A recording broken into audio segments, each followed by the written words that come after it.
آجی خوش به حال این پولدارا زندگیو اینا میکنن ها.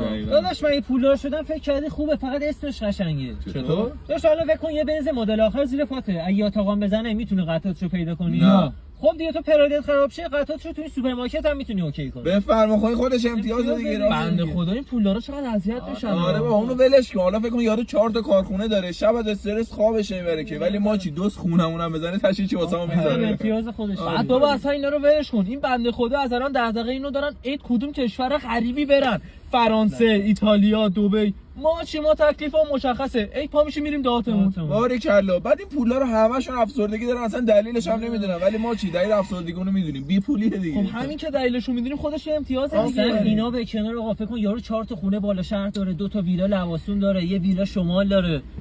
خب این چیش بده؟ آره. خب احمق یارانه‌شون رو قطع میکنن دیگه. بچه تفلکی‌ها رو ببینا بدبختا. خدا شکرش.